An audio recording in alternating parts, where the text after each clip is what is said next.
Olá, sejam bem-vindos a mais um Contrassenso. Estamos de volta, como prometido, com novos temas e um novo convidado. Para já, dar as boas-vindas aos nossos comentadores de serviço, Paulo Reis Mourão, professor na Universidade do Minho, e Anabela Oliveira, professora na UTAD. Quanto ao nosso convidado, ou melhor, convidada, é Elisa Brites, da Delegação de Vila Real, da Associação Portuguesa de Apoio à Vítima. Obrigada por aceitar o nosso convite. Muito obrigada. Antes de falarmos do trabalho que a PAV desenvolve, gostava de conhecer um bocadinho mais sobre a Elisa Brites. Para quem também não a conhece, fale-nos um bocadinho de si. Muito bem, muito obrigada em primeiro lugar pelo convite. É sempre um prazer poder partilhar o trabalho que a PAV desenvolve aqui na região, nomeadamente. Elisa Brites é de Vila Real, nasceu aqui em Vila Real e estudei no Liceu Camilo Castelo Branco, depois fui para a Universidade, tirei o curso de Direito e iniciei a minha atividade profissional no Porto, a exercer a advocacia. Realizei uma pós-graduação em Medicina Legal no Instituto de Medicina Legal do Porto com o professor Pinto da Costa. E aí estive cerca de 3 anos também num estágio com o professor Pinto da Costa. E daí comecei a ter contacto com as questões da vitimação. E nasceu o bichinho e foi quando eu iniciei a minha atividade na APAV, tendo sido convidada para abrir o gabinete da APAV em Vila Real, em 1996. Já lá vão uns aninhos. Já lá fez 25 anos em 2021. E, portanto, sempre com o intuito de trazer algo de mais para a nossa região. Portanto, este projeto fez com que eu regressasse às origens, ao fim e ao cabo, não é? E sempre tendo presente não só o fim que a PAV visa, que é apoiar as vítimas de crime, mas também criar sinergias aqui na região, de forma a podermos promover os direitos das pessoas que são vítimas de crime, nomeadamente, mas também, de alguma forma, criar aqui serviços de qualidade na região. Fala-se tanto na questão da interioridade, não é? E, portanto, temos que começar, isto tem que ser direcionado para todas as áreas. Não mas a advocacia, neste caso, e este trabalho na APAV, complementam-se de alguma forma? Sim, sem dúvida. Aliás, as minhas áreas preferidas na advocacia foram sempre um bocadinho direcionadas para o direito penal e direito da família e, portanto, acabam por ser as áreas com que eu mais lido também no trabalho que desenvolvo na APAV. Portanto, comecei a exercer, portanto, iniciei a minha atividade na APAV como gestora de gabinete, mas estamos diariamente a prestar o apoio e a supervisão ao trabalho que é desenvolvido no gabinete, nomeadamente ao nível da informação legal, jurídica. E, portanto, sim, foi uma forma também de eu não me desvincular da minha formação académica, sem dúvida. Porém, o trabalho da APAV permitiu-me ir um bocadinho mais além, não é? Trabalhar com as pessoas, neste caso, as pessoas mais fragilizadas de todo o processo penal, que são as vítimas, não é? E foi a APAV, enquanto instituição de âmbito nacional, tendo sido criada precisamente para isso, para promover esses mesmos direitos, sendo a vítima o elo mais fraco do processo penal, havia esta necessidade também de promover os seus direitos e de alguma forma, ajudar a pô-los em prática e a defender toda a sua posição desde o início do processo, que é com a apresentação da queixa, até ao final do processo judicial, sem dúvida, com todo o impacto que um crime tem em qualquer um de nós, não é? Paulo Reis Mourão, temos aqui 25 anos de uma delegação da APAV em Vila Real. É um trabalho importante este relacionado com as vítimas de violência? É, porque eu estava a ouvir a doutora Elsa e Elisa? A doutora Elisa, e efetivamente estava-me a recordar de uma orientação que eu realizei, portanto, de um trabalho académico assinado por um agora doutorando, que até está na Universidade de Aveiro, curiosamente. E ele analisou, portanto, a relação da criminalidade entre concelhos vizinhos. Portanto, até que ponto é que, quando há, por exemplo, uma degradação económica em Amarante, isso se reflete em maior criminalidade em Vila Real e vice-versa. E uma das conclusões que esse trabalho, na altura, identificou era que, curiosamente, o interior, que muitas vezes é observado como um espaço sem uma incidência criminal tão acentuada, depende muito da perspectiva, porque quando olhamos para, por exemplo, crimes violentos per capita, nós temos aqui um número até que nos merece efetivamente uma atenção especial. Obviamente, e o próprio trabalho nisso mostrava, quer dizer, se estamos à espera de ver assaltos ou roubos por carteiristas, então vamos a Santa Catarina ou Porto, ou vamos a certas áreas de Lisboa e temos um risco bem maior. Mas, se olhamos para o assalto per capita, o assalto até por área, temos aqui no interior, de facto, situações muito delicadas. O que obriga, lá está, a que trabalhos como da Associação Portuguesa de Apoio à Vítima estejam no terreno, porque muitas vezes é totalmente diferente quando um idoso ou um casal idoso é assaltado, é molestado, é vítima, inclusive, de violência doméstica e só tarde ou mal, de facto, nós percebemos essa realidade. E daí o apoio que se pode dar a todos os cidadãos fragilizados nessa circunstância é muito, muito importante. E daí os parabéns. E talvez a doutora Elisa possa, num exemplo prático, talvez, elucidar o nosso público de como é o processo. Vamos supor este caso. Um casal idoso é assaltado em casa. Como é que ele pode ser apoiado a partir da ação da Associação Portuguesa de Apoio à Vítima? Muito bem, portanto, qualquer pessoa, esse casal sendo vítima de um crime, tem que se fazer aqui, iniciar com um processo judicial apresentando a queixa num dos operadores de polícia criminal, pode ser a GNR, a PSP, ou mesmo diretamente no Tribunal, junto dos serviços do Ministério Público. E depois entramos na fase do inquérito propriamente dito. E aí vamos apurar os factos e as provas que são possíveis apurar, as provas materiais, testemunhais, etc. De forma a conseguirmos também constituir qual é o crime que está ali presente, porque em função da forma como são exercidos aqueles atos, poderemos estar perante um crime de um furto ou de um roubo, se houver violência, por exemplo. Muitas vezes acontecem nestas situações em que envolvem pessoas idosas, haver muitas vezes uma grande violência, não é? Porque são... e nestes meios mais envelhecidos, se calhar esses casos acontecem mais. As pessoas idosas são um público-alvo muito vulnerável, não é? Não só... Há essa exposição, até por causa do isolamento das nossas aldeias. É um dos fatores. A referida tese do António Macedo referia isso, que é preocupante. As pessoas vão ficando mais sozinhas porque um vizinho ainda consegue perceber se algo vai mal na casa do vizinho, os cães começam a ladrar. Exatamente. Agora, se são meia dúzia de vizinhos, claro, o que é que está ali a acontecer? Não é? Sim, o isolamento é sem dúvida um dos fatores de risco que pode estar presente nestas situações. E depois também o facto, por exemplo, os nossos idosos são uma população-alvo que estão muitas vezes expostos ao crime de burla, não é? Precisamente porque se aproveitam da sua fragilidade, da sua credibilidade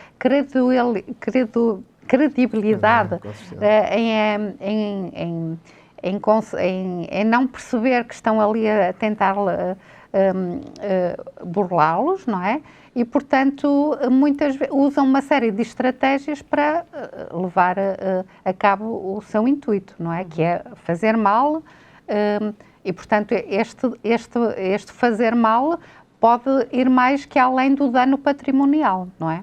E, portanto, podemos ter, além do dano patrimonial, no caso do furto, e se for um roubo, haver aqui ofensas à integridade física, haver todos estes atos em função da forma como são realizados pelos alegados agressores, vão ter um impacto no bem-estar físico e psicológico daquelas pessoas, não é?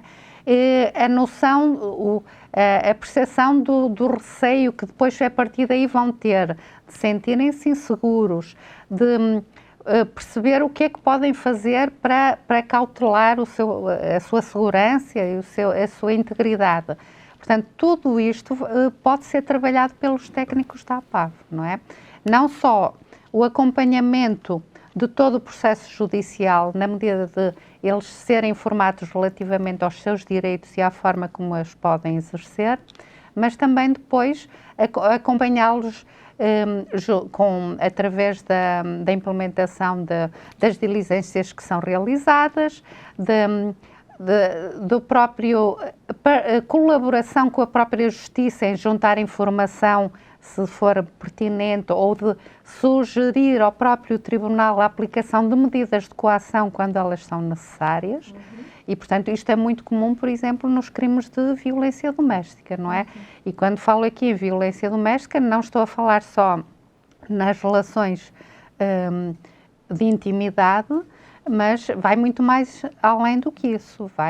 Tem a ver com a violência filioparental, a violência em casais, seja em contexto de uma relação de casamento ou extraconjugal ou união de facto. Portanto, há aqui uma série de interações, de relações na intimidade que podem levar a existir e podem ser verificados os critérios para considerarmos a existência do crime de violência doméstica. E neste contexto, aqui temos também depois o impacto que tudo isso tem, não só na vítima, mulher ou homem, mas também em quem assiste a esta violência, não é? Que são os filhos, muitas vezes. Muitas vezes, como este tipo de violência é exercida na intimidade dos seus lares, são as únicas testemunhas, não é? Ou mesmo quando não observam diretamente, estão no quarto ao lado ou na sala ao lado a ouvir, não é? A ouvir os gritos, a ouvir as agressões verbais, mas também ouvem aquilo que está a ser exercido contra a vítima, não é? E isso que logicamente tem um impacto enorme não só na formação da personalidade destas crianças, mas também que vão viver intimidadas, não é? Muitas destas crianças crescem num ambiente de temor constante, de não saber o que é que vai acontecer naquele dia nas suas casas. E, portanto, todo este impacto, além do trabalho prático de realização dos atos no decurso de um processo judicial, este trabalho ao nível desde o apoio psicológico, emocional, acompanhamento prático de diligências para podermos minimizar tudo aquilo que a vítima está a passar, faz parte do nosso trabalho e do nosso dia-a-dia no gabinete. Deixa-me perguntar aqui à professora Anabela, enquanto também professora, vocês também, neste caso temos aqui 2 professores, também têm que estar muito atentos a alguns sinais que vão sendo dados, por exemplo, alguns filhos, provavelmente, de pessoas que sejam vítimas de alguma violência. Sim, e longe vai o tempo em que entre marido e mulher não se mete a colher, não é? Exato, longe vai o tempo e ainda bem. Mas sim, mas eu... Agora até no namoro, a Universidade do Minho tem um projeto de violência no namoro. Eu já falei sobre isso. E eu noto, junto dos nossos alunos, infelizmente, há relações cada vez mais possessivas e há muita violência no namoro. E noto que há muita vigilância, relações muito possessivas, situações que me assustam, mas eu acho que cada vez mais há uma colaboração também, os professores estão mais atentos. E os alunos também se sentem mais próximos dos professores e há muito encaminhamento dos professores para a APAV. Eu própria, quando dei aulas no secundário, tive situações complicadas que me foram reportadas de algumas alunas,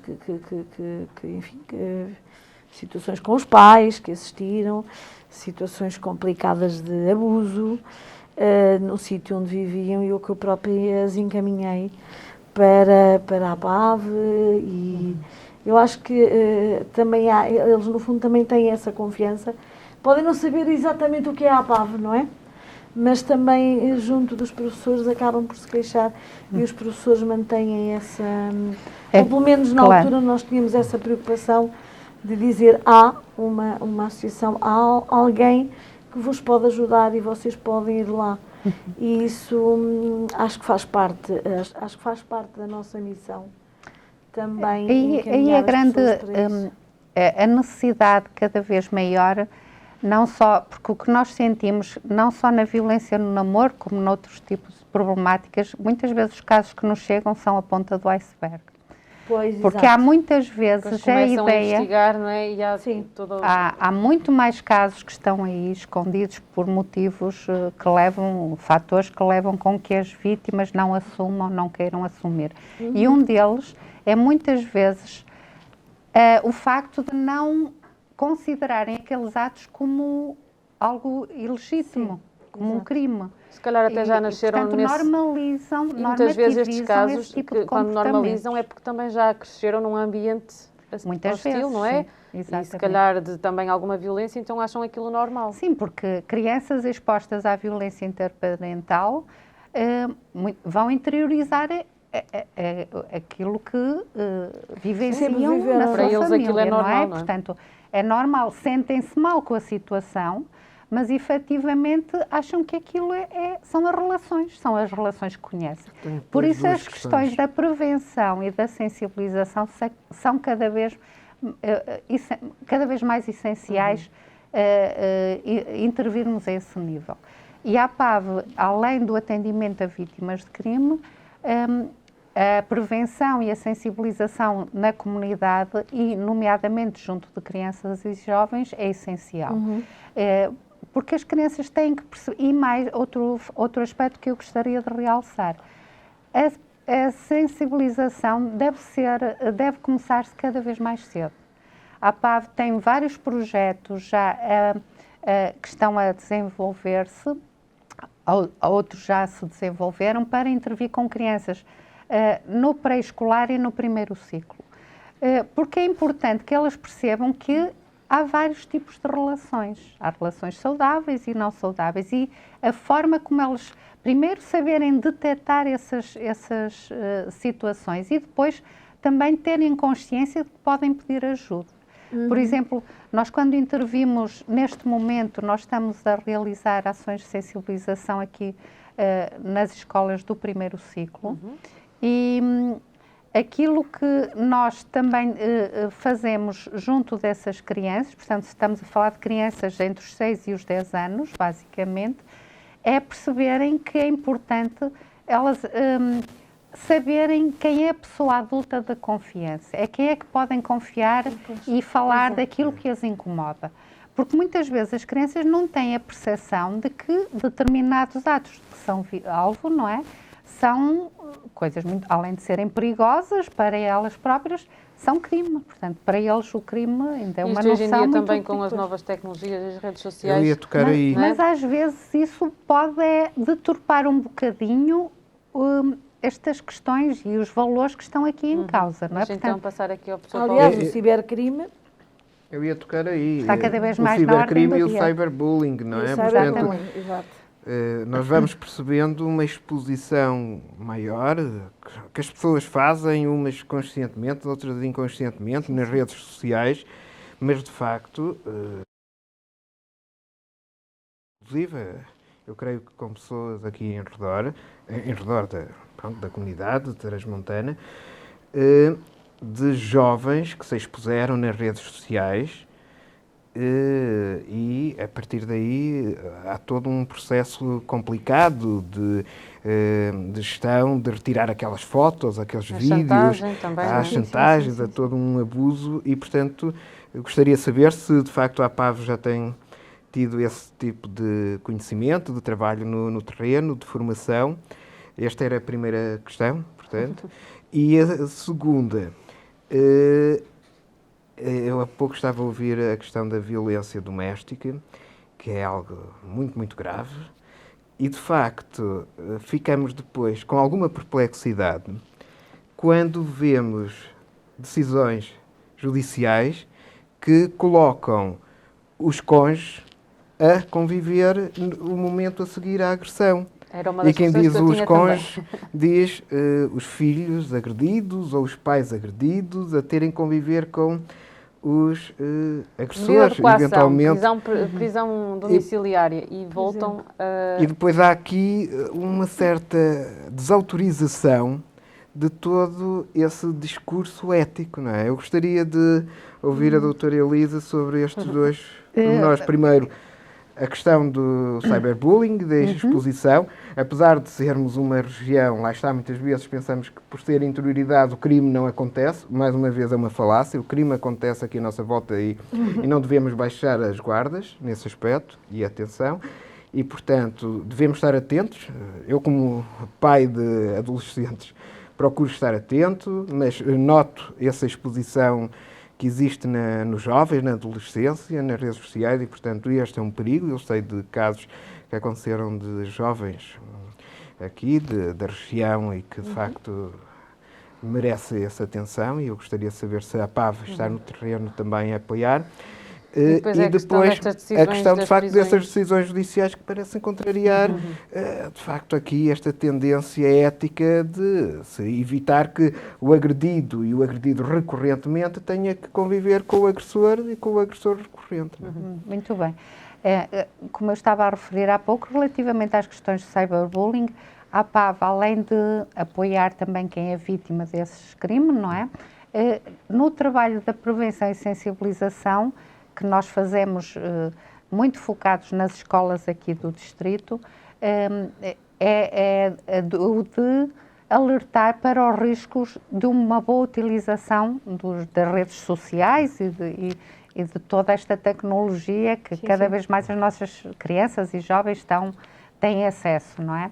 E aqui é importante, sem dúvida, também, não só além deste alerta, os pais fazerem uma supervisão, não é? Claro que, e muitas vezes, mesmo na questão, principalmente do cyberbullying, o que é que acontece? São muitas vezes colegas de escola que usam essa forma de exercer pressão sobre os outros, sobre outros colegas. E eu gostaria aqui de focar uma questão importante, é que muitas vezes, aquilo que nos parece, que muitas vezes não há consciência, não só, logicamente, em primeira instância, dos próprios jovens, mas muitas vezes dos próprios pais, é que pelo facto de estarmos a falar de crianças e jovens que exercem esse tipo de violência sobre outros colegas, eles estão a cometer um crime. Sim. E a lei prevê mecanismos de quando os pais sabem disso e fecham os olhos. Ou não chamam a atenção, os olhos, não é? e desvalorizam muitas vezes, não é? O que faz com que ajudem a perpetuar esse tipo de comportamentos por parte das crianças e jovens que exercem esse tipo de violência. Portanto, aqui muitas vezes o que acontece, e quem fala estes crimes, outros idênticos, exercidos por menores, pelo menos estou a falar abaixo dos 16 anos, que têm um regime especial, mas que, no entanto, a nossa lei prevê formas de os penalizar relativamente a quando exercem atos que consubstanciam um crime perante a nossa lei, não é? E muitas vezes o facto de nós próprios, não só os pais, mas a sociedade em geral, desvalorizar estas questões, podemos estar a perpetuar junto destes jovens que começam a ter comportamentos portanto, pouco adequados e que começam a ter caminhos e percursos já bastante complicados ao nível do exercício de atos até de natureza mais violenta, como não se intervém nesta faixa etária, quando eles atingem a idade de serem julgados como adultos, o impacto é enorme, não é? Porque o que assistimos depois é crianças que vão, crianças e jovens que têm, de alguma forma, vão crescendo com a ideia de que não há consequências para os seus atos, não sabem lidar muitas vezes com o não, com o não conseguirem obter aquilo que bem entendem, não é? E, portanto, isso vai depois repercutir na forma de estar perante a sociedade. E muitas vezes perguntam-nos a nós porque é que continua, apesar de tanta divulgação dos serviços e de entidades que prestam mais apoio na comunidade, porque continua a existir muita violência. E nós vimos isso até a nível dos estudos que existem, por exemplo, estou-me a recordar, ao nível da universidade, dos estudantes universitários. Há estudos que indicam que os estudantes universitários referem, e numa percentagem que é alarmante, cerca de 35% que já foram alvo de algum tipo de violência. Portanto, se formos baixar esta fasquia para crianças e jovens, ainda mais novos, se calhar isso também acontece, não é? E, portanto, aqui temos que ter isso em atenção para as crianças e jovens têm que perceber que esses atos, além de serem moralmente reprováveis, também têm um impacto, podem ter consequências ao nível legal. E aqui, então, a questão das decisões judiciais, que se falava, então, muitas vezes os agressores são colocados em prisão domiciliária, voltam para casa e estão em contacto com a pessoa agredida. Como é que se gera estas situações? Isto não devia acontecer, não é? Temos que avaliar, portanto, temos que falar no geral. O que a nossa lei tem evoluído, a nossa legislação tem evoluído positivamente, nomeadamente no contexto dos crimes de violência doméstica, além de existir um normativo legal genérico que prevê medidas de coação para qualquer crime que delas necessite, cumprindo os requisitos definidos por lei. A violência doméstica tem lei específica, onde se prevê também a proteção das vítimas. A proteção das vítimas, nomeadamente através da aplicação de medidas de coação. E o que temos notado, e a APAV tem desenvolvido um trabalho também, não só no terreno, no apoio que presta, mas também ao nível da pressão junto dos organismos políticos e sociais para que hajam leis adequadas a estas questões. E o que temos sentido, felizmente, ao longo dos últimos anos, tem havido uma evolução muito positiva na forma como os magistrados avaliam estas situações.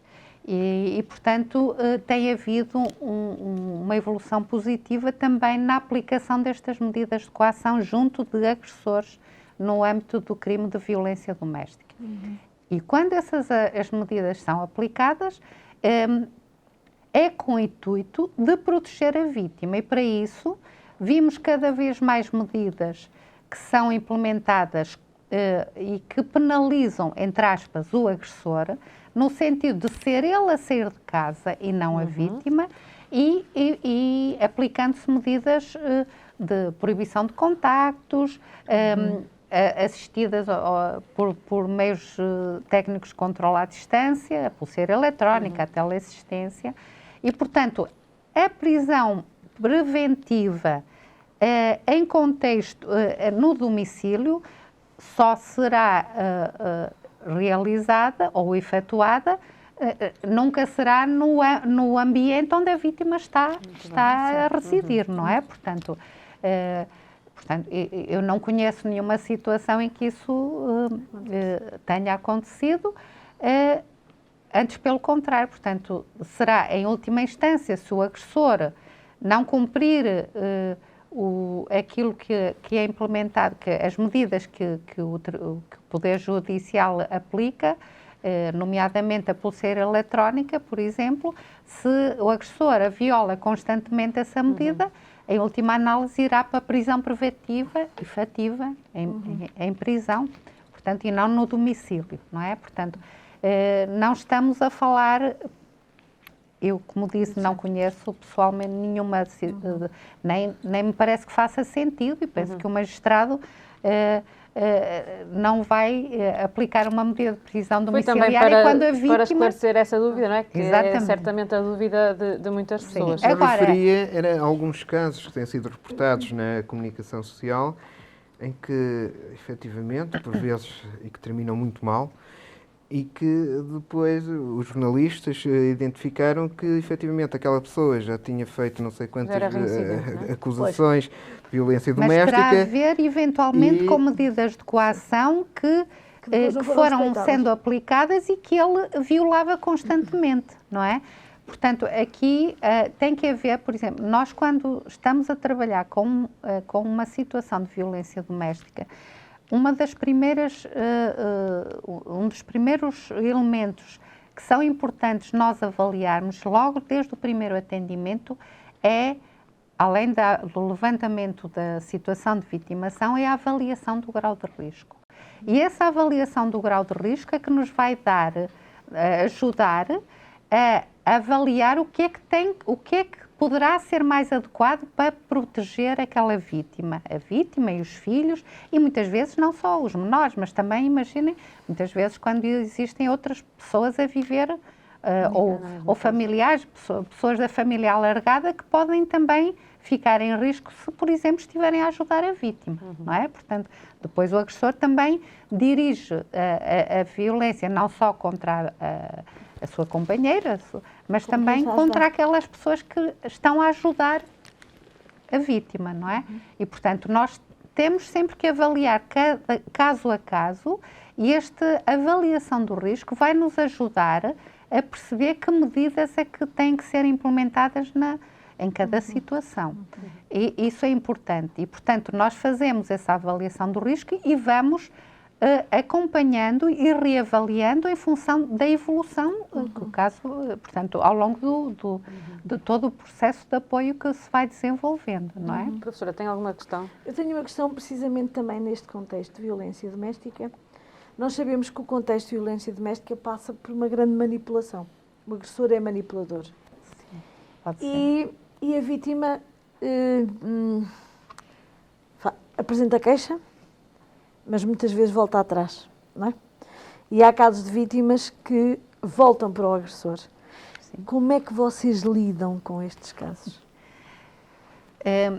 Porque eu conheço alguns casos, não é? Que recorreram ao apoio, claro que é muito recorreram, difícil, que foram protegidas, mas que voltam depois. Nós, enquanto técnicos, logicamente, é muito difícil e muitas vezes complicado gerir estas situações, não é? Porque nós sabemos, com a experiência que vamos tendo ao longo dos tempos, que isto faz parte do ciclo, nós chamamos do ciclo da violência doméstica. Pois, não é? Porque faz parte da manipulação que a vítima é. Também é um dos fatores. É um dos fatores. Portanto, este ciclo que se inicia com uma fase de intimidação, em que o agressor vai tendo atitudes intimidatórias, de ameaças veladas ou explícitas, mas depois passa para a segunda fase, para a fase do ataque violento, seja ele ao nível da violência física ou psicológica. E depois há a terceira fase, que é o que nós chamamos a fase da lua de mel, em que o agressor vai pedir desculpa à vítima e diz que dá justificações sim, a vítima dos atos que cometeu e que vai mudar. Pronto. E a vítima vai acreditando e vai ter e tem esperança que efetivamente isso aconteça, não é? Isto faz com que muitas vezes as vítimas demorem anos a pedir ajuda e a conseguir sair destas relações violentas. E portanto, aqui é nesta altura, nesta fase de que ele tenta aproximar-se da vítima, usando subterfúgios, até dando prendas, dizendo eu agora vai ser mesmo a sério, eu vou mudar, eu vou, por exemplo, eu agora vou fazer um tratamento ao alcoolismo, por exemplo, quando ele existe, está presente. E a vítima quer acreditar nisso, porque nós temos que pensar aqui uma coisa. Nas relações de intimidade, a vítima muitas vezes, consciente ou inconscientemente, ela não quer acreditar que a pessoa que falhou na decisão, que a pessoa que escolheu para a sua vida, que é uma pessoa que lhe faz mal. Exatamente. Pois, e faz parte da manipulação de que a pessoa é vítima. O agressor é manipulador. O próprio isolamento é que a vítima muitas vezes é votada pelo agressor, não é? Que faz manter este tipo de relações durante mais tempo. E, portanto, aqui é nesta fase, muitas vezes, em que elas voltam a ter esperança, vou-lhe dar mais esta oportunidade. Não é? E nós aqui temos que aceitar. Nós trabalhamos com a vítima, de forma, esclarecemos, informamos-las relativamente aos seus direitos, mas respeitamos a autonomia e a decisão da vítima, não é? Claro que há situações, e sendo a violência doméstica um crime de natureza pública, portanto qualquer pessoa tem o poder de denunciar a situação, muito mais nós, entidades, temos a obrigação, não só moral, mas também legal, de denunciar a situação. Sim, portanto, mas, por exemplo, em termos de apoio psicológico, não tentam dissuadir, fazer ver à vítima que isso que se vai repetir outra vez. O apoio psicológico pode ajudar aqui a vítima em várias questões, nomeadamente trabalhando, por exemplo, a autoestima, o empoderamento, não é? Muitas vezes o que nos acontece são pessoas que procuram os nossos serviços e começam por dizer: eu venho aqui e não quero que façam rigorosamente nada. Eu não quero apresentar queixa. Mas quero falar com alguém, eu preciso falar com alguém. E muitas vezes o nosso trabalho... Isso ajuda já, não é? Já ajuda. Até ter consciência. Elas têm que ter a percepção... Tem que ser elas a dar o passo, não é? O que tem que ser trabalhado aqui, não é? Estas questões inicialmente. 3 questões. Então, se calhar é melhor fazer já, que para depois... Pronto, mas só para terminar esta questão, portanto, aqui nós temos que trabalhar com a vítima a questão dos seus direitos, ou ela perceber o que é certo e errado, e é nesse percurso que ela um dia vai chegar a uma altura e vai dizer: eu já estou preparada para tomar uma decisão. Claro, exato, autonomamente. Exato. Paulo Reis Mourão, quais são então as 3 questões? Ora, muito rápido, portanto... a primeira aqui nesta sequência é: e o agressor? Existe alguma capacidade de aquele cidadão ou cidadã, porque obviamente não estamos aqui a colocar nenhuma questão de género exclusivo, não é? De ter apoio? Porque, convenhamos, muitas vezes a agressão e a agressividade e aquele tipo de comportamento indicia a necessidade, efetivamente, de ter um apoio para ser um indivíduo social e integrado na sociedade. E as outras duas, a APAV, portanto, é uma associação, e eu pergunto sempre, quando vem aqui uma associação, como é que eu posso ajudar uma associação, como é que eu posso ser sócio, ou eu não posso ser sócio e só uma pessoa coletiva poderá ser sócia, portanto, gostaria de saber. E, em termos orgânicos, que técnicos estão na APAV de Vila Real. Portanto. Muito bem. Efetivamente, há programas que trabalham e intervêm junto de agressores. Não é o caso da APAV. A APAV está direcionada para apoiar vítimas de crime. Mas, efetivamente, uma das medidas que muitas vezes é aplicada, por exemplo, no âmbito de um processo judicial, é precisamente o agressor frequentar um curso, um programa direcionado para agressores, de forma a poder perceber que tem que alterar ali comportamentos, não é? E, portanto, isso existe, nomeadamente, o Sr. Professor Rui Abrunhosa, na Universidade do Minho, foi um dos precursores de um desses programas, e temos alguns espalhados pelo país, e que são implementados. Aquilo que nós, o feedback que nós vamos tendo desses programas é que, efetivamente, a grande maioria dos agressores estão lá por imposição, nomeadamente imposição judicial. E a taxa de sucesso é muito pequena. Mas tem que se trabalhar efetivamente com as pessoas, não é? Portanto, é um caminho que tem que ser também trilhado e há muito ainda para se fazer. Como ajudar a APAV? Como ajudar a APAV? A APAV é uma instituição particular de solidariedade social, de âmbito nacional, tem gabinetes espalhados pelo país, de norte a sul, e, portanto, vive não só das parcerias que desenvolveu ao longo destes anos, mas também as pessoas, o cidadão comum pode se associar à APAV através, sendo sócio, quer se for uma pessoa privada, um sócio singular, pode ir ao nosso site diretamente e fazer a sua inscrição e receberá a indicação de como fazer todo o resto e a forma como se processa, e há também a possibilidade de ser sócios coletivos de empresas que queiram associar-se ao nosso trabalho. E depois há através de donativos que muitas vezes são dados pontualmente, mesmo por pessoas, cidadãos comuns que por qualquer motivo sentem alguma empatia com o nosso trabalho. Exatamente. Portanto, com certeza, estamos sempre receptivos e é sempre um prazer sentir que é reconhecido o nosso trabalho. A terceira pergunta tinha a ver com os técnicos que trabalham na APAV. Na APAV temos uma equipa multidisciplinar, e nomeadamente no Gabinete de Vila Real, técnicos da área do direito, da psicologia, muitas vezes serviço social, e temos, portanto, além da equipa permanente da APAV, técnicos da casa, temos também a possibilidade temos voluntários que colaboram connosco, quer para o trabalho do atendimento a vítimas de crime, quer para outro tipo de atividades que a APAV desenvolve.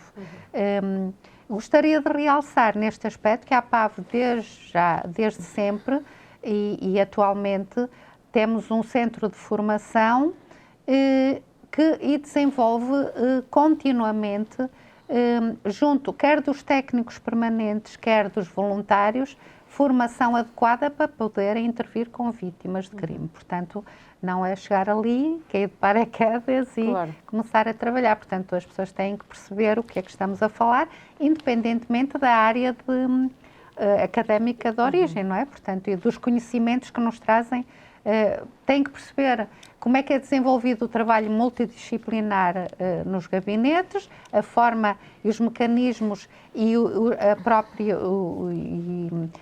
tudo aquilo que nós temos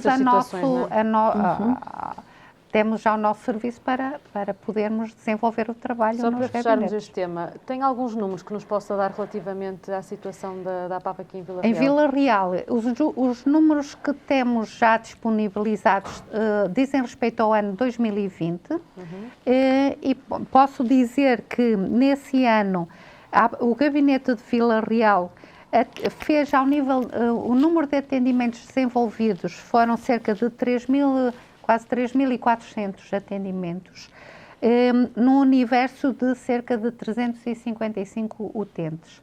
Portanto, foram sinalizações novas que surgiram durante o ano 2020. Foi um ano de pandemia, não é? Foi um ano de pandemia também, e de confinamento quase também. Uma por dia.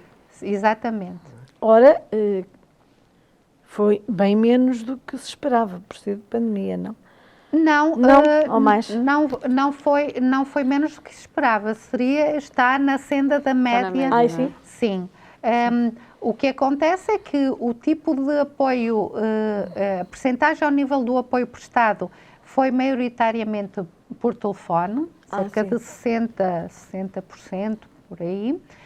Mas nunca deixamos de vir ao terreno, mesmo na altura do confinamento, estivemos sempre em teletrabalho e sempre viemos ao gabinete e a acompanhar utentes sempre que foi necessário, não só junto dos serviços judiciais e policiais, mas também quando havia necessidade, por exemplo, de acompanhar uma vítima ao hospital, por questões por necessidade de apoio a esse nível. E, portanto, nunca deixamos de fazer o nosso trabalho. E aqui, o trabalho de parceria com as entidades que estão na comunidade é essencial, sem dúvida, não é?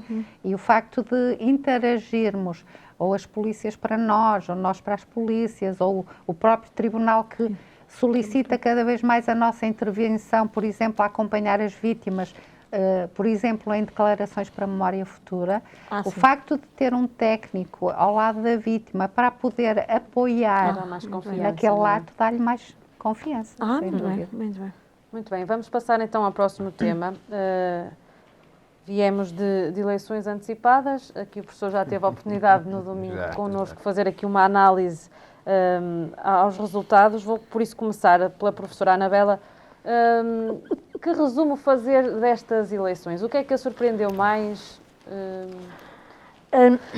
Bom, eu acho que estas eleições foram assim uma surpresa, não é? Uma surpresa, primeiro, porque ninguém estava à espera de uma maioria absoluta, embora eu acho que todos estávamos à espera de uma vitória do PS, dadas as circunstâncias, dadas uma divisão anunciada do PSD, tendo em conta as características pessoais e as posições do Rui Rio, que todos nós sabíamos que não eram, enfim, não era uma pessoa consensual dentro do partido. Acho que já estaríamos à espera de uma queda do Bloco de Esquerda e da CDU, porque havia sempre aquela ideia de que foram os partidos causadores das eleições, da queda do Orçamento de Estado, da não aprovação do Orçamento de Estado. Portanto, havia coisas que já seriam expectáveis, mas ninguém estava à espera da maioria absoluta. E o que é que eu posso dizer? Depois de refletir, talvez seja um sinal de que as pessoas querem estabilidade, porque estamos fartos de pandemia, de incertezas, de confinamentos, desconfinamentos, de vacinas, de uns contra, outros a favor. Portanto, há muita instabilidade, não é? E se calhar isso, a maioria absoluta garante uma estabilidade. A maioria absoluta, para mim, pessoalmente, acho que garante estabilidade por um lado, garante que pode haver abusos por outro, não é? Porque quando um Parlamento pode fazer o que quer para o bem, mas também pode fazer o que quer para o mal, não é? Pessoalmente assusta-me um bocadinho, seja de que partido for. Assusta-me o resultado do Chega, em tão pouco tempo, porque sou uma pessoa apaixonada pela história e porque conheço outros partidos que em tão pouco tempo chegaram tão longe. Porquê? Porque têm um discurso que o povo gosta de ouvir e porque se aproveitam, obviamente, dos erros dos outros partidos, dos erros que a democracia não consegue resolver e, efetivamente, chegam longe em muito pouco tempo. E preocupa-me porque há uma camada jovem que está a acreditar no Chega, e porque nunca viveu numa ditadura e porque não sabe que os ditadores são os salvadores da pátria e que depois descambam no que descambam. E preocupa-me, efetivamente, que haja esta mudança tão drástica. Depois há enfim, o desaparecimento do CDS, que não deixa de ser um partido fundador da democracia, enfim, que nos faz acreditar mas que, enfim, eu assisti a uma entrevista na televisão de uma militante do CDS, agora não me recordo o nome da senhora, que militante há 25 anos e que ela diz: nós não nos entendemos lá dentro. O desentendimento foi transparente demais, surgiu cá para fora e, evidente, ninguém acredita num partido que não resolve os seus desentendimentos. E, portanto, era expectável também que, de uma maneira ou de outra, as coisas desaparecessem. Acho que... espero como cidadã, como funcionária pública, que vejo metade do meu ordenado em impostos, tenho medo que esta maioria absoluta continue a injetar dinheiro aos bancos que vão à falência, continue que injete dinheiro para a TAP, continue que continue, assim, tenho muito medo que haja rendeiros e salgados e Sócrates que fiquem cá fora e que não paguem pelos crimes que cometeram. E gostaria muito de ver um governo, seja de que partido for, a pôr as pessoas que não pagam impostos e que deviam pagar, porque custa muito que seja eu a pagar metade do meu ordenado em impostos e outros a fugirem aos impostos. Porque quero ver um país a desenvolver, sem dúvida, quero ver um país a desenvolver. E é o que eu espero que estas eleições cheguem. Agora, considero que, efetivamente, uma maioria absoluta dá estabilidade. E há reformas que têm que ser feitas que não são feitas se não houver uma maioria. Quanto ao resto, continuo a achar, a ter muita pena de um país onde a abstenção é de 50%. E acho que não estamos em tempo de nos... Acho que o povo português continua a brincar quando 50% fica em casa e não quer saber do país. É muito mau, em pleno século XXI, quando tanta gente morreu para nós termos direito de voto, haver 50% das pessoas que ficam em casa e que não querem saber. Paulo Reis Mourão, a abstenção continua a ser a grande vencedora? Exato. Bem, curiosamente... Foi menos do que nas outras eleições. Portanto, também lá está. Foi menos. Em relação às últimas eleições, até houve uma redução da abstenção e isso até deve ser visto como um sinal, pronto, positivo. Sim. Mas mesmo assim, ainda.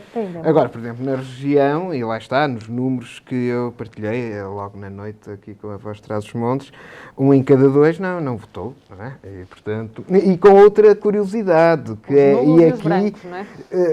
Os 2 distritos, Vila Real e Bragança, deveriam merecer uma reflexão especial, porque eu tenho lá em casa um livro que reflete sobre as eleições de 75, e já em 75, não sei o que é que se passa aqui nos eleitores de Vila Real e de Bragança, em que é dos distritos em que o número de brancos e nulos é maior. Portanto, gostam imenso de ir para o boletim de voto fazer poesia e escrever desenhos. E isso é curioso. E depois... Serão artistas? Serão poetas? Lá está.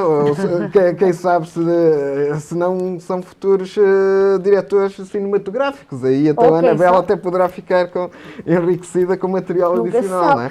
Agora, se somarmos o branco com o nulo, só 4 partidos no distrito de Vila Real é que tiveram mais votos. O que é grave.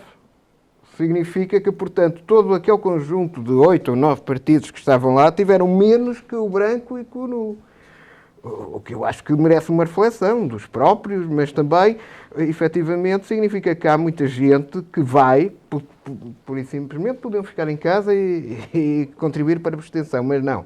Deslocam-se, gastam a sua energia e ou vão para dobrar e pôr o voto em branco.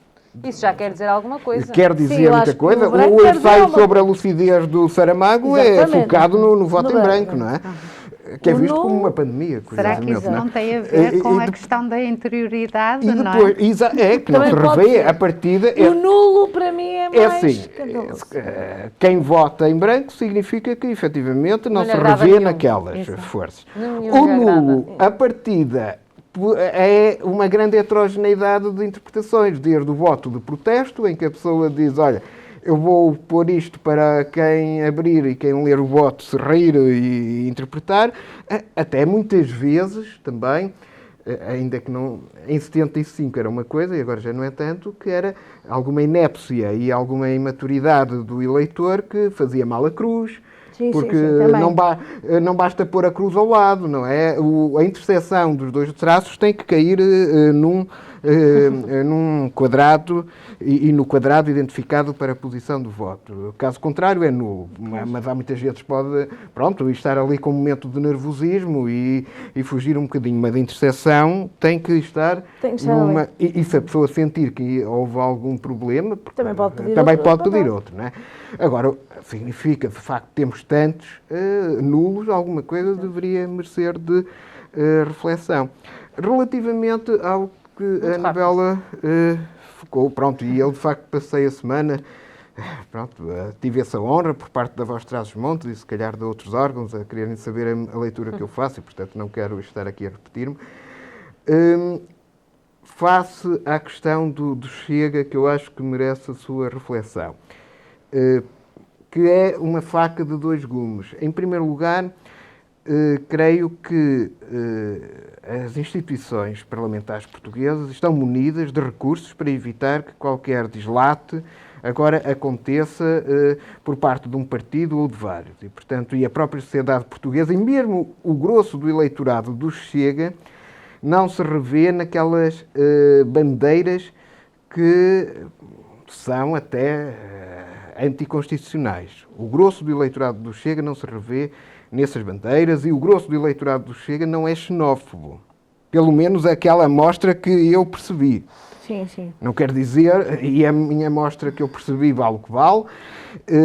Agora, é uma faca de dois gumes, porquê? Porque primeiro eu acho que o Chega vai ter aquilo porque todos os partidos passaram, os ditos partidos não do arco do poder, que é muitos daqueles indivíduos vão querer ser deputados independentes se não ficarem com a vontade contentada. Não é? Já aconteceu isso no PAN, já aconteceu isso no Bloco de Esquerda. O próprio Rui Tavares já foi do Bloco de Esquerda. Portanto, quer dizer, e vai acontecer necessariamente isso num partido que ainda não tem experiência de poder. Isso acontece, não é? Nós temos a Zita Seabra, que andou por vários e tudo mais, portanto, há aqui vários, com todo o respeito. Ora, e depois, o próprio Chega também vai ter aquilo que já o Lenin dizia, isto ainda antes de 1917, num livro que acho que todos deviam ler, que é A Doença Infantil do Comunismo, que os partidos aburguesam-se quando entram no Parlamento. Também. E, portanto, ficam, entre aspas, mais fofinhos. A própria linguagem, há de verificar do Chega, vai ser uma linguagem mais fofinha, mais atrativa, mais centrão. Também lá está, para captar eleitorado ainda mais do centro. Agora, há de ver essa convergência. O Bloco de Esquerda mudou radicalmente o conteúdo. O Bloco de Esquerda de 2022 é um Bloco de Esquerda praticamente descolorado do que era o Movimento 21, que eu recordo-me, com o qual eu contactei, tive grandes discussões com amigos meus que militavam no Movimento 21 e, portanto, é algo descolorado. E o que é que aconteceu nestes 25 anos? Foi, de facto, a parlamentarização do Bloco de Esquerda. E, portanto, o Chega vai ter o mesmo efeito, vai ter a mesma travessia.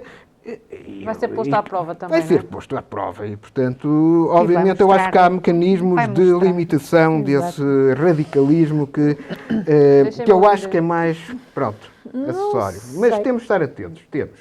Deixem-me ouvir aqui a opinião então da Elisa Brites. O que é que acha deste assunto?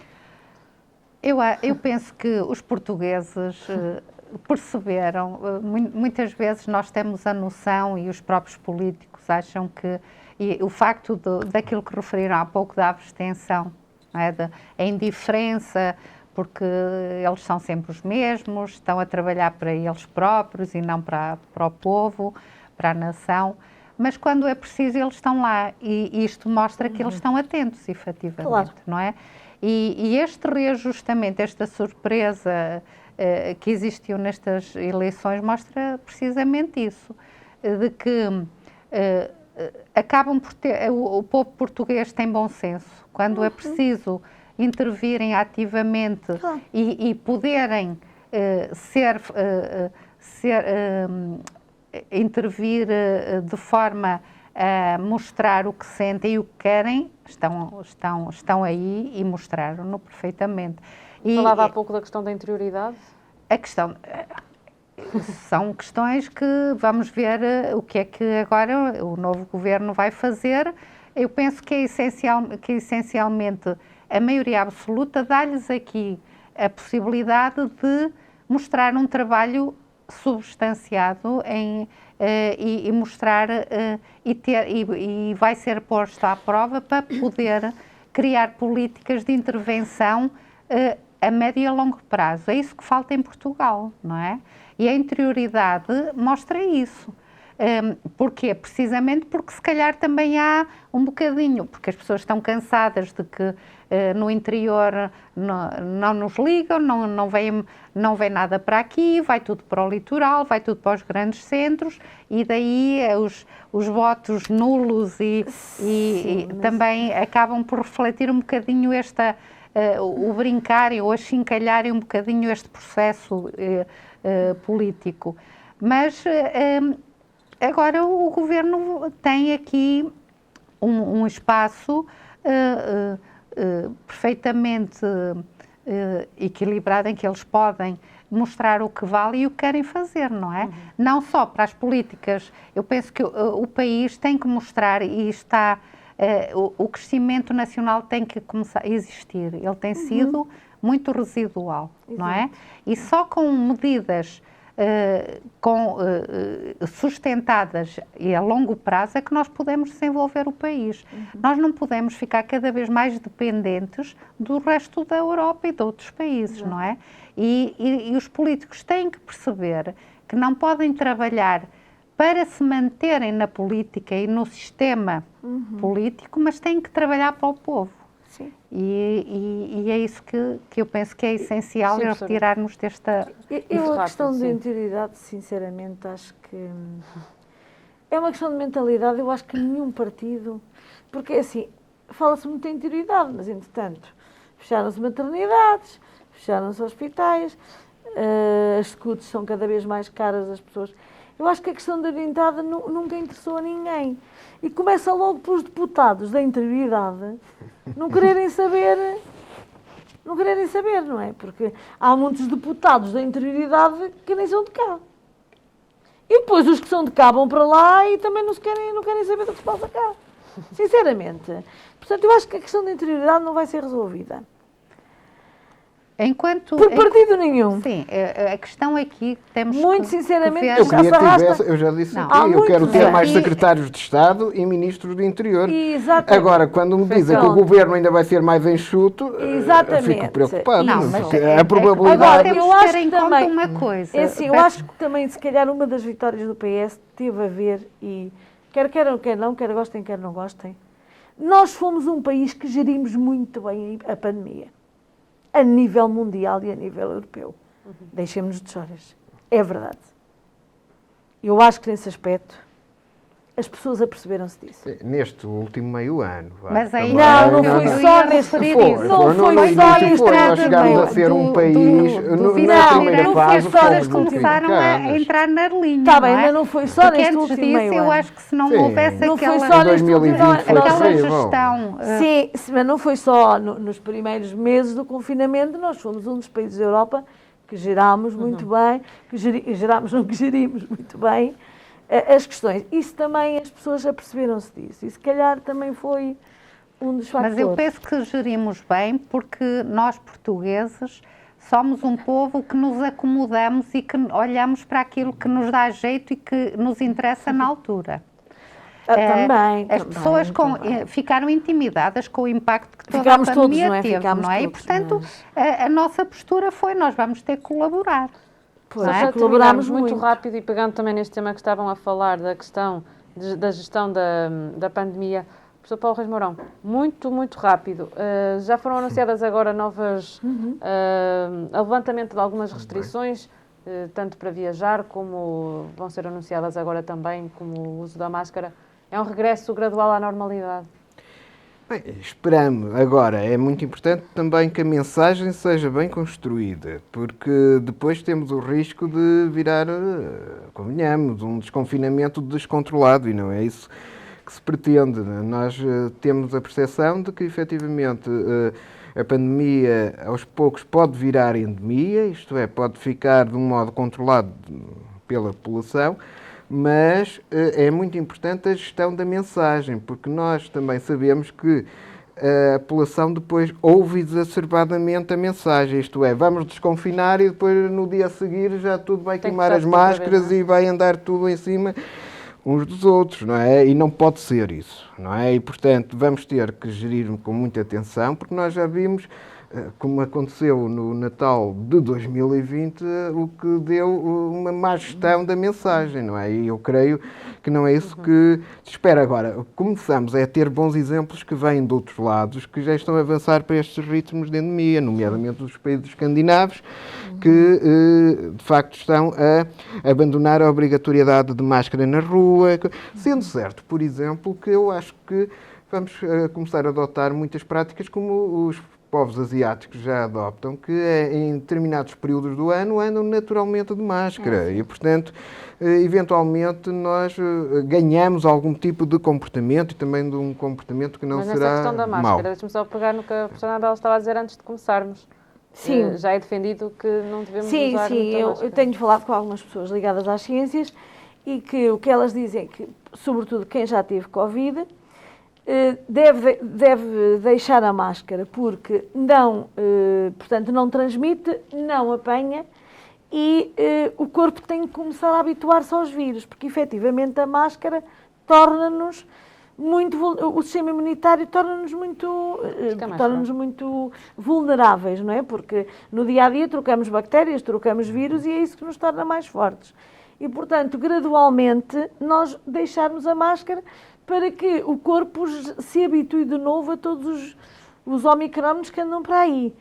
E eu defendo que seja gradualmente o uso da máscara, que seja, enfim, na rua, nos espaços mais largos. Sim, fazer um bocadinho como os asiáticos, em espaços de inverno, em espaços fechados, em espaços mais restritos. É efetivamente o inverno, sítios muito, muito pequenos, muito quentes, evitar, portanto, aí usar a máscara quando estamos mais próximos, portanto, continuar com o afastamento, mais o afastamento, etc., a pouco e pouco. Acho que caímos num pouco exagero. E pouco o contrassenso há de ser sem máscara. Exatamente, pronto, e pouco e pouco. Acho que exagerámos um bocado na história de muitos testes também se faziam testes por tudo e por nada, que dá jeito, aos laboratórios também. Ora. Mas acho que tem que ser, a máscara também a longo prazo vai dar cabo do nosso sistema imunitário. E eu sou a favor, porque repare, por exemplo, a questão do certificado de vacinas. Também temos que agora mostrar o certificado em tudo quanto entramos. Quer dizer, o facto de estarmos vacinados não quer dizer que estejamos Podemos estar negativos, não é? Pronto. A restrição, a viagem, temos que fazer teste negativo 2 dias antes. Agora já não vai ser necessário. Até podemos apanhar logo no dia seguinte. Acho que temos que começar, continuando a ter cuidado de distanciamento, da desinfecção, etc., mas temos que começar a encarar isto. Isso só faz sentido num esforço internacional. Exatamente, num esforço internacional. Só mesmo para terminar. Acho que sim, eu sou a favor, até porque os países estão a fazer isso por alguma razão. Só para terminarmos, qual é? Só para acrescentar ao que já foi dito, efetivamente temos que ir reajustando as necessidades conforme a evolução, mas acredito que vamos passando gradualmente é uma fase de endemia, mas o que nos leva a tentar normalizar esta nova problemática de saúde, ao nível de saúde. Temos que ver com Queria só realçar aqui uma questão, é que o facto de viajarmos cada vez com mais facilidade, há uma grande percentagem de países em que a taxa de vacinação é mínima, não é? E portanto, mais cuidado. Vamos continuar a estar aqui expostos a novas variantes, ou o que seja. Portanto, tem que haver aqui um equilíbrio entre as medidas e a abertura gradual conforme as possibilidades. Eu diria que, sim, vamos ser moderados nas medidas, vamos tornar a vacina obrigatória nesses países. Isso eu sou totalmente a favor. Porque já temos provas de que a vacina funciona. Vou pedir-vos então para pegarem no jornal desta semana, destacarem uma das notícias. Vou começar pela professora hoje. Sim. Por mim? Eu destaco aqui uma ação que foi feita, portanto, uma ação que assinalou o Dia Escolar da Não Violência e da Paz, que foi comemorada a 30 de janeiro e que juntou centenas de alunos nos claustros do antigo Governo Civil de diferentes escolas do Concelho de Vila Real, e teve a ver com o bullying, portanto, digamos, foi promoção relacionado com o bullying, com o ciberbullying e com os conflitos. Sobretudo para, enfim, para fazer, enfim, para alertar, consciencializar e alertar os alunos na aceitação da paz, do respeito pelo outro, na reflexão da partilha e do conceito da paz, da igualdade, da solidariedade, da cooperação e do incrementar da amizade entre todos. Portanto, eu diria um bocadinho que daquilo que também falámos hoje, desta questão da exato, da questão do bullying, etc. Eu diria então que não deveríamos dizer a promoção da não violência, eu não gostaria que a palavra violência estivesse aqui, a promoção da paz e do respeito, sobretudo do respeito pela diferença e a consciencialização da aceitação. E acho extremamente importante, porque é nas escolas que tudo começa, e no conhecimento. Importante a palavra conhecimento, porque se nós conhecermos bem o outro, as limitações, as dúvidas, e lá está, as limitações, as dúvidas e as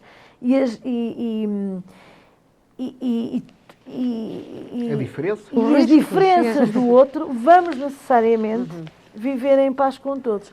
E portanto, enfim, é essa reflexão que eu quero fazer, elogiando, obviamente, todas estas iniciativas. Elisa Brites, qual é a notícia que destaca? Bem, eu vou destacar, para puxar a brasa à minha sardinha, uma notícia sobre um homem detido por violência doméstica em Mirandela e para percebermos que as coisas estão a funcionar, não é? Mas é que além não só do facto de as entidades policiais poderem ter intervido e tomado medidas para proteger esta vítima, gostaria de deixar aqui um alerta ainda mais além. Todos nós, enquanto cidadãos, temos uma responsabilidade de podermos intervir positivamente nestas situações. E o facto de sermos vizinhos, conhecidos, ou sermos um mero estranho que está a passar e observar uma situação de violência, nós temos a obrigação de intervir no sentido de proteger e fazemos a diferença. Portanto, as leis existem, estão para serem implementadas, as leis estão preparadas para darem resposta a estas situações, mas para isso temos que ter a colaboração não só da vítima, mas também de todos os cidadãos, enquanto testemunhas, e portanto era esse o repto que eu queria deixar aqui. Sim. Paulo Reis Mourão. São duas até interligadas. Uma tem a ver com bolsas de estudo para estudantes do superior, de Santa Marta Penaguião, e outra que a LIJO promove Feira de Ensino Superior. Na realidade, nós somos professores do ensino superior e ficamos muito agradados quando verificamos que os municípios estão atentos e, por um lado, não só apoiam e permeiam os alunos do seu município que estão a frequentar o ensino superior, o que é um apoio importante para muitos deles, convenhamos, porque o ensino superior em Portugal é muito caro, há que reconhecer, e, portanto, todo o apoio é bem-vindo e, sobretudo, um apoio que permeia, de facto, o esforço e o mérito ainda mais. E depois, as feiras de ensino superior são muito importantes porque os estudantes, muitas vezes, escolhem os cursos só porque ouviram dizer e porque em Portugal ainda não há uma cultura de uma certa proximidade entre as famílias dos estudantes e as instituições de ensino superior que, por exemplo, existem nos Estados Unidos, onde facilmente o estudante do secundário tem semanas para visitar as universidades e observar quer o campo, quer... Pequeno, não é? E daí, portanto, se as instituições de ensino superior fazem este tipo de feiras é muito interessante porque já não é o estudante que vai só à universidade ou às universidades, são as instituições que visitam. Obviamente, pronto, estamos aqui duas pessoas ligadas a duas instituições que não são concorrentes, mas são parceiras, aliás, fazem parte da Uninorte. Mas, de qualquer forma, acho que as instituições têm que também trilhar esse caminho, de proximidade com a comunidade e com os municípios. Muito bem. Obrigada aos três. Fica por aqui mais um Contrassenso. Nós voltamos na próxima semana com novos temas e um novo convidado. Até lá, fique bem.